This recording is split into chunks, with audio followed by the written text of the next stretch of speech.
அனைவருக்கும் வணக்கம். நேற்றைய தினம் கரூரில் நடந்த மிகவும் துக்ககரமான விஷயம். ஒரு அரசியல் பரப்புரை நிகழ்ச்சி, அதாவது தமிழக வெற்றி கழகம் எனும் திரு ஜோசப் விஜயுடைய கட்சியின் பரப்புரைக்காக வந்த பெண்கள், குழந்தைகள் மற்றும் இளைஞர்கள் என 39 43 என்பது வரை கூறப்படுகிறது. பேர் ஏற்கனவே இறந்துவிட்டனர் என்றும் மேலும் 50 பேர் தீவிர சிகிச்சையில் இருக்கிறார்கள் என்றும் கூறப்படுகிறது. இறந்தவர்களுக்கு அஞ்சலிகள். சிகிச்சையில் இருப்பவர்கள் வேகமாக குணமாகி வீடு திரும்ப வேண்டும் என்று பிரார்த்திக்கிறோம். இப்பொழுது இந்த நிகழ்ச்சிக்கு யார் காரணம் என்று பார்க்க வேண்டும். திரு ஜோசப் விஜய் இன்று தமிழகத்தில் மிக முக்கியமான நடிகர்களில் ஒருவர். அதாவது சென்ற தலைமுறையின் சூப்பர் ஸ்டார் ரஜினிகாந்த், கமலஹாசன் என்றால் அடுத்த தலைமுறையினர். இப்பொழுது இவரே அங்கிள் ஆகிவிட்டார், 50 வயதை தாண்டி விட்டார். ஆனால் விஜய் மற்றும் அஜித் அடுத்த லெவல் சூப்பர் ஸ்டாராக இருக்கும் நிலையில் இவர் வந்தால் இவரை பார்க்க வேண்டும், இவரோடு செல்ஃபி எடுக்க வேண்டும், இவரை கைகுலுக்க வேண்டும் என்பது எல்லோருக்கும் இருப்பது. இது போன்ற நிகழ்ச்சிகள் இது முதல் முறை அல்ல. ஏற்கனவே 2 மாதங்கள் முன்பு பெங்களூரில் ஆர்சிபி மீட்டிங்கில் நடந்தது தெரிஞ்சிருக்கும். 13 பேர் இறந்துள்ளனர். எனவே கூட்டம் கூடுவது என்றால் அதை கட்டுப்படுத்துவதை அரசாங்கம் திட்டமிட வேண்டும். அதே போல எந்த இடத்தில் நிகழ்ச்சியை நடத்த வேண்டும், அதில் மக்கள் வருவது, திரும்பி செல்வது எல்லாவற்றையும் யோசிக்க வேண்டும். ஏனென்றால் இது முதல் முறை அல்ல. சென்னையில் ஏர் ஷோ நடத்தப்பட்டது. விமானப்படையின் சாகச நிகழ்ச்சி 15 லட்சம் பேர் வருவார்கள் என்று 3 மாதங்கள் முன்பாக திட்டமிட்ட விழாவிற்கு முதலமைச்சரும் அவர் குடும்பமும் மற்ற அமைச்சர்களும் வந்து செல்வதற்கு தனியான வழி ஏற்பாடு செய்யப்பட்டிருந்தது. ஆனால் வந்த 15 லட்சம் மக்கள் அவர்கள் அங்கு வந்து இறங்குவதற்கு டிராபிக் அடைக்கப்பட்டது. உதாரணமாக பீச் ரோடு முழுவதும் தனியார் வண்டிகள் யாரும் வர முடியாமல் அடைக்கப்பட்டன. 2 வீலரில் வருபவர்கள் கலைவாணர் அரங்கத்தில் நிறுத்த வேண்டும் அல்லது ஐஸ் ஹவுஸ் போலீஸ் ஸ்டேஷன் அருகில் நிறுத்தி அங்கிருந்து 3 கிலோமீட்டர் நடக்க வேண்டும். அதுபோல அடையாறில் ஒரு இடம். இப்படி ஒவ்வொருவரும் அந்த இடத்திற்கு வருவதற்கே 5 கிலோமீட்டர் என வைத்து ஒன்று மின்சார ரயிலில் வந்தார்கள். ஆனாலும் அதுவும் தூரம்தான். எனவே இது மாதிரி கட்டுப்பாடுகள் போடாமல் போலீஸ்காரர்கள் இருந்து வழியை வழிநடத்துவது என்ற வழக்கமே போய்விட்டது. அந்த சென்னை நிகழ்ச்சியில் 5 பேர் இறந்தனர் என்று மதியமே செய்தி வந்தது. அதன் பிறகு 400 பேர் ஆஸ்பத்திரியில் என்று வந்த இடத்தில் அதன் பிறகான மரண செய்திகள் வரவில்லை. அதன் பேர் ஒரு விசாரணை அமைப்பு கூட போடப்படவில்லை. அதில் யாருக்கும் தண்டனை கொடுக்கப்படவில்லை. இறந்தவர்களுக்கு 4 லட்சமோ என்னமோ கொடுக்கப்பட்டதாக ஞாபகம். அந்த விஷயம் தமிழக எட்டப்பம் மீடியாக்களால் மறைக்கப்பட்டன. ஏனென்றால் அவர்கள் திமுக கூறுவதை மட்டுமே பேசுவது என்று வைத்துள்ளார். அதை பற்றி ஜூனியர் விகடன் ரிப்போர்ட்டர்கள் இடத்திற்கு போய் தாங்கள் எப்படி கஷ்டப்பட்டோம், தங்கள் குடும்பத்தினரோடு தாங்கள் பட்ட பாடுகள் வீடியோக்கள் ஆன்லைனில் உள்ளது. நான் சேமித்தும் வைத்துள்ளேன். எனவே இங்கு இது போல ஒரு அனுபவம் ஏற்கனவே சென்ற 2-3 வாரங்களாக அவர் பெரம்பலூர், தஞ்சாவூர் மற்றும் நாகப்பட்டினம் போன்ற இடங்களில் சென்றுள்ளார். அவருடைய விக்கிரவாண்டியிலேயே சின்ன பிரச்சனைகள் வந்தது. அங்கு தண்ணி குடிக்க பிரச்சனை என்று டாய்லெட் வாட்டரை குடித்தார்கள் என்றெல்லாம் வந்தது. எனவே இது போலீசிற்கு மிக நிச்சயமாக தெரியும். அவர்கள் போலீஸ் தரப்பு என்ன சொல்கிறது என்றால் 3 மணியிலிருந்து 10 மணி வரைக்குள்ளாக இந்த கூட்டம் நடக்கும் என்று பர்மிஷன் வாங்கப்பட்டுள்ளது. ஆனால் தாவேகாவின் ஐடி விங்குடைய ட்விட்டர், ஃபேஸ்புக், இன்ஸ்டா ஹேண்டில் எல்லாம் இங்கே 12:30 மணி என்று போட்டிருக்கிறார்கள். அதே போல நாமக்கல்லில் அவர் 8:45 என்று அந்த ஹேண்டில் காட்ட அவர் தன் வீட்டை விட்டு வெளியே வந்த பொழுது, அதாவது ஏர்போர்ட்டிற்கு வந்து ஏர்போர்ட்டிலிருந்து திருச்சி வந்து திருச்சியிலிருந்து அவர் நாமக்கல் செல்லும் ஆரம்பித்த நேரமே 8:45 ஒட்டி இருந்தது. அதாவது சொன்னதிலிருந்து இவருடைய ஹேண்டிலை எடுத்துக்கொண்டால் கரூரை பொறுத்தவரை 12:30 மணிக்கு இருக்க வேண்டும் என்றால் மக்கள் ஓரளவுக்கு அந்த ஸ்பாட்டில் அவர் கூறப்பட்ட அவர்கள் கேட்டுக்கொண்ட இடங்கள் ஒரு திடலை கேட்டிருந்தார்களாம். அதை தர முடியாது என்ற பிறகு 3 ஆல்டர்னேட் கேளுங்கள் என்றால் லைட் ஹவுஸ் ரவுண்டானா அல்லது உழவர் சந்தை திடல் ரவுண்டானா, 3வதாக இந்த வேலுச்சாமிபுரம், இந்த 3வது இடத்தை கொடுத்துள்ளார்கள். ஸ்டாலின், உதயநிதி வந்தால் லைட் ஹவுஸ் ரவுண்டானா தரப்படுகிறது. ஆனால் சென்ற வாரமே இபிஎஸ்ற்கு நாங்கள் வேலுச்சாமிபுரத்தை தான் தந்தோம் என்கிறார்கள் போலீஸ். சார், மிக நிச்சயமாக அது ஓட் ஆகுமா ஆகாதா அடுத்த விஷயம். திரு விஜய் வந்தால் பார்ப்பதற்கு கூட்டம் சேரும் என்பது எல்லோருக்கும் தெரியும். இது அடிப்படை ஒரு காமன் சென்ஸில் வருவது. அப்படி இருக்க எந்தவித ஏற்பாடும் செய்யாமல் இப்படி குறுகலான பாதையை தேர்ந்தெடுத்தது என்ன? இந்த விஷயத்தில் யார் மீது தவறு என்றால், முதலாவதாக நிகழ்ச்சிக்கு பர்மிஷன் வாங்கிய நேரம் 3 to 10 மணி. ஆனால் 12:30க்கு வருகிறேன் என்று சொன்னால் 11 மணிக்கு வருகிறார்கள். நடந்தது என்ன என்றால், இறந்ததில் 16 பேர் என்போம் பெண்கள், 9 குழந்தைகள் மற்றும் ஆண்கள் என்கிறார்கள். இதில் கரூர் மாவட்டத்தைச் சேர்ந்தவர்கள், ஈரோடு மாவட்டத்தைச் சேர்ந்தவர்கள், திருப்பூர், திண்டுக்கல், அதாவது இப்படி பலரும் வந்துள்ளார்கள் என்றால், இப்பொழுது இவர்கள் எல்லாம் 11 மணிக்கு வந்தால் அங்கே கடைகள் எல்லாம் பாதுகாப்புக்காக மூடப்பட்டுள்ளன. தண்ணீர் ஒரு பாட்டில் எடுத்து சென்றால் இன்றைக்குள்ள அனல் வெயிலில் 2 மணி 3 மணிக்கு தீர்ந்து விடுகிறது. எனவே 11 மணிக்கு வந்தவர்கள் 7:30 மணிக்குத்தான் அந்த இடத்திற்கு வந்துள்ளார். இவர் பைபாஸிலிருந்து இங்கே வருவதற்கு திருக்காம்புலியூர் ரவுண்டானாவிலிருந்து எதிர்பக்கம் இந்த இடம் விழுந்துள்ளது. ஆனால் நேரடியாக வராமல் வலது பக்கம் போய் உள்ளே வர சொல்லி இருக்கிறார்கள். அதில் 1 மணி நேரத்திற்கும் அதிக ஆயிருக்கிறது. இந்த தள்ளு முள்ளில் ஏற்கனவே டீஹைட்ரேஷன் ஆன சிலர் மயங்கி விழுந்த நிலையில் இவர் வண்டி வந்தால், இவருடைய வண்டி சாதாரண வண்டி கிடையாது, ஒரு மிகப்பெரிய பஸ்ஸை ஏற்பாடு பண்ணி கொண்டிருக்கிறார். அந்த பஸ்ஸிற்கு ஒதுக்கினால் அதுவே கிட்டத்தட்ட 500 பேர், அங்கே மொத்தமே 2000 பேர் நிற்க வேண்டிய இடத்தில் 15,000 பேர் இருந்திருக்கிறார்கள். கடைசி நேரத்தில் ஒரு 10,000 பேர் வந்தார்கள் என்கிறார்கள். அவர்கள் அந்த 500,000 பேர் தள்ளி போகும்போது பின்னால் இருப்பவர்கள் பேர் விழ, ஏற்கனவே மயக்கமாய் இருப்பவர்கள் மயங்கி நிலை. இதெல்லாம் இவர் இருக்கும்போதே ஆரம்பித்திருக்கிறார். கூட்டத்தின் ஆரம்பத்தில் போலீஸுக்கு நன்றி சொன்னவர் நடுவில் என்ன நடக்கிறது, போலீஸ் என்ன செய்கிறது என்று கேட்பதாகவும் இருக்கிறது. பிறகு ஆதவ் அர்ஜுனா சொல்ல, ஏதோ ஒரு பெண் குழந்தை காணவில்லை, உதவுங்கள் என்று சொல்வது வருகிறது, கிடுகிடு என்று சொல்கிறார். கிட்டத்தட்ட விஜய் இருக்கும் பொழுதே இந்த பிரச்சனையின் ஆரம்பம் தெரிந்திருக்கிறது. ஆனால் அவர் இருந்தால் ஒன்றும் செய்திருக்க முடியாது. முதலாவதாக இந்த இடத்தின் தேர்வு அவர்கள் கேட்ட 3வது கொடுத்துள்ளோம் என்கிறார்கள். ஏன் விஜய்க்கு இது போன்ற முட்டுச்சந்தைகள், திகாவோ கம்யூனிஸ்டோ போட்டா, சீமானோ போட்டால் ஒரு 1000 பேர் வருவதற்கு முட்டுச்சந்தை என்றால் கூட்டம் தெரியும். நிச்சயமாக திமுக இன்றைக்கு கூட்டம் சேர்க்க முடியவில்லை. சேலத்தில் கூட்டம் சேரவில்லை. கரூரில் அந்த திடலில் அவர்கள் ஒவ்வொருவருக்கும் கிஃப்ட் ஹேம்பர், புடவை மற்றும் வேட்டி போன்றவை போட்டு கொடுத்த இடத்தில் காலியாக இருந்ததை பார்த்தோம். மழை வந்த கூட்டமும் விலகி சென்றது குட்டியான். ஆனால் இவருக்கு கூட்டம் சேரும். ஆனாலும் மன்றங்கள் பக்கத்தில் உள்ள ஊர்களில் இருந்தெல்லாம் கூட்டம் சேர்க்கிறார்கள். ஒரு 500 பேர் வந்தால், ஆஹா இவ்வளவு பேர் பார்க்கிறார்கள், நானும் பார்க்கிறேன் என இன்னொரு 300 400 2 மடங்காகும். எனவே அவர்கள் முயற்சியில் வருவது பாதி, தானாக காசு கொடுக்கவில்லை, ஆனால் இது செய்யப்படுகிறது, கூட்டி வரும் வேலை செய்யப்படுகிறது. எனவே இந்த மாதிரி கூட்டம். இன்னொன்னு, சரி, இது நான் ஏர் ஷோவில் 15 லட்சம் என்றால், திரு AR ரஹ்மானுடைய நிகழ்ச்சி ECRல் நடக்க அங்கே ECR டிராபிக்கில் கிட்டத்தட்ட 40,000 டிக்கெட்டுக்கு 80,000 கொடுத்தார்களாம், ஒரு முறை கேன்சல் ஆன டிக்கெட்டுக்கு. அதில் திரு ஸ்டாலினுடைய கான்வாய் 1/2 மணி நேரத்திற்கும் அதிகமாக ECRல் மாட்டிக்கொண்டது.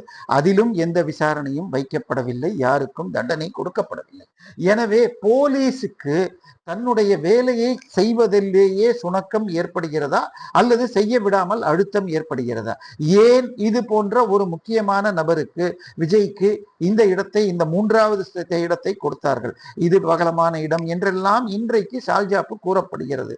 அவர் 2016 ஜெயலலிதா அவர்கள் மொத்தமே 6 7 கூட்டங்கள் மிக பெரும் திடல்களில் தான் போட்டார். அது போல மட்டுமே விஜய் செய்திருக்க வேண்டும்.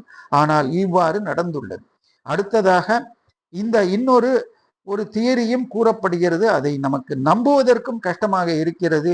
ஆனால் சத்தியம் டிவியில் டைரக்டராக இருந்து ஒரு மிகப்பெரிய சேனலை பல ஆண்டுகளாக நடத்தி வரும் ஒரு பெரிய பத்திரிகையாளர், நான் விக்கிரவாண்டி சேர்ந்த பொழுது 1 கிலோமீட்டரை விழா முடிந்து வெளியே வர 5 மணி நேரம் ஆயிற்று. ஆனால் அடுத்த 1/2 மணி நேரத்தில் இந்தியாவின் அனைத்து சேனல்களின், முக்கிய சேனல்களின் ரிப்போர்ட்டர்களும் அங்கே வந்தால் என்றால், ஒரு சிறிய அளவிலாவது இது போன்ற விபத்து நடக்க வேண்டும் என பல இடங்களில் ரோட்டை தோண்டி போட்டு, இது நடந்தால் ஆஸ்பத்திரிக்கு வர வேண்டும் என்ற ஒரு ஏற்பாடு இருந்திருக்கிறாமோ என்று கூறும் பொழுது என்ன சொல்வது என்று தெரியவில்லை. டேக் டைவர்ஷன் என மக்களை விட அங்கு செல்வதற்கு பல சிக்கல்கள் ஏற்படுத்தப்படும் என பல மீடியாக்கள் 3-4 நாட்கள் முன்பாகவே வீடியோ போட்டிருந்தன. எனவே இது ஆளுங்கட்சியின் சில விஷமிகளுடைய ஒரு முறையற்ற திட்டம் இருந்தாலும் தவிர்க்கப்பட்டு இருக்க வேண்டும். ஆனால் ஆளுங்கட்சி இதை மிகவும் பெரிதாக்கி நேற்றைய இரவே முதலமைச்சர் வந்துள்ளார். தற்போது துணை முதலமைச்சர் அங்கிருந்து பேட்டி கொடுக்கிறார். ஆனால் இவை எல்லாவற்றிற்கும் பின்னால் தமிழக போலீசுடைய செயல்பாடுகள் திருப்தி இல்லை. விஜய் நிச்சயமாக ஒரு சரியான நேரம் கொடுத்து அதில் இறங்கி இருக்க வேண்டும்.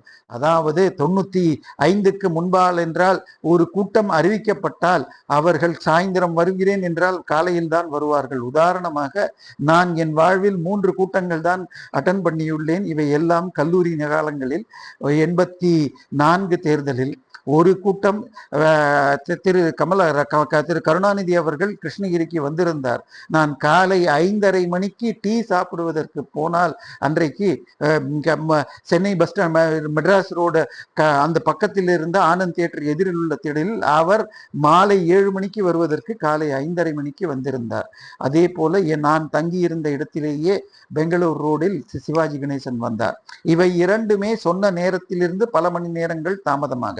ஆனால் திரு TN சேஷன் வந்த பிறகாக எலெக்ஷன் கமிஷனர் ஆன பிறகு 10 மணிக்கு மேல் கூட பேச முடியாது என்றானது. சென்ற முறை விஜய் கூட்டங்களில் பேச விடவில்லை 10 மணி ஆன பிறகு. எனவே இன்னொன்று திரு ராஜீவ் காந்தி அவர்கள் சேலத்தில் நடத்திய கூட்டம், அது சொன்ன நேரத்திற்கு அவர் வந்திருந்தார். எனவே மத்திய அரசு என்றால் நேரங்கள், பெரும் தலைவர்கள் நேரங்கள் காப்பாற்றப்படுகிறது. ஆனால் மாநில அரசுகள், தமிழகத்தில் திராவிடம் என்றால் நேரங்கள் காப்பது இல்லை. எனவே தமிழக போலீஸ் எதிர்கட்சியினருக்கு சரியான இடம் கொடுக்காமல் பாதுகாப்பு கொடுப்பதில்லை. இன்னொன்று, இன்றைக்கு நீங்கள் சென்னையிலோ தமிழகத்தின் எல்லா இடங்களிலும் டிராபிக் ஜாம் ஆகிவிட்டால் போலீஸ் உள்ளே இறங்கி 2 வீலர்களோ அல்லது 3 வீலர்கள் உள்ளே பூந்து வராமல் ஒன்று பின் ஒன்று வர வேண்டும் என்று டிராபிக்கில் இறங்கி ஒரு 3-4 ஆண்டுகள் முன்பாக வழிகாட்டுவார்கள். கிட்டத்தட்ட டிராபிக் ராமசாமி என்பவர் அவர் போலீஸில் இல்லாவிட்டாலும் இது போன்ற வழி நடத்துவார். அதனால்தான் அவருக்கு அந்த பெயர். அந்த பெயரிலேயே திரு ஜோசப் விஜயுடைய அப்பா திரு SA சந்திரசேகர் அலெக்சாண்டர் சந்திரசேகர் நடித்தார். ஆனால் அவர் எப்பொழுதும் தன்னுடைய நெற்றியில் வைத்துள்ள நாமத்தை அழித்து விட்டார், அலெக்சாண்டர் SA சந்திரசேகர். ஆனால் இன்றைக்கு போலீஸ் அதை செய்வதில்லை. அவர்கள் டிராபிக் ரெகுலேஷன் சிக்னலில் மட்டுமே பெருமளவில் இருக்கிறார்கள். எனவே இவை தவிர்க்கப்பட்டிருக்க வேண்டும். நேற்றைய தினம் திரு 10 லட்சம் உடனடியாக அனௌன்ஸ் செய்ததும் வரவேற்கிறோம். ஆனால் இவை எல்லாம் நிச்சயமாக தவிர்த்திருக்க வேண்டும். ஒரு 39, அதில் எல்லோருமே இளைஞர்கள், குழந்தைகள் என்றால் நினைத்து பார்க்க கூட முடியவில்லை. உடனடியாக திரு விஜய் அவர்களுக்கு தன்னுடைய கட்சி சார்பாக ஒரு பெரும் தொகை கொடுத்து உதவ வேண்டும். அவர் உடனே செல்ல வேண்டும் என்பது அர்த்தமில்லை. ஏனென்றால் முதலமைச்சர் போன்றவர்கள் வந்தாலே, அவர்களுடைய செக்யூரிட்டி கார்டன் வந்தால் அங்கே 50க்கும் மேற்பட்டவர்கள் சிகிச்சையில் இருக்கிறார்கள். எனவே இதை அரசியல் செய்யாமல், கிட்டத்தட்ட தமிழக போலீஸ் சற்று முன் திரு உதயநிதி அங்கே உட்கார்ந்து அரசியல் பேட்டி கொடுத்த இடத்தில் 350 டாக்டர்கள் பணிக்கு நியமித்திருக்கப்பட்டிருக்கிறோம், பக்கத்து மாவட்டம், அதுவரை சரி. ஆனால் அங்கே இருந்து கொண்டு பேட்டி கொடுப்பதை தாண்டி இருப்பவர்களை காப்பாற்ற வேண்டும். திரு விஜய் இனிமேல் இது போன்ற கூட்டங்களை தவிர்க்க வேண்டும்.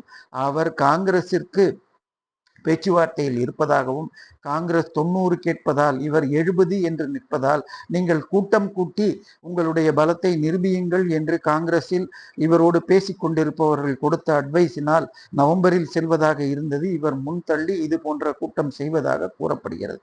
அரசியலில் தன்னுடைய சுயலாபத்திற்காக தமிழர்களை காவு கொடுக்காதீர்கள். தயவு செய்து இது நீங்கள் வேண்டுமென்று செய்தீர்கள் என்று சொல்லவில்லை.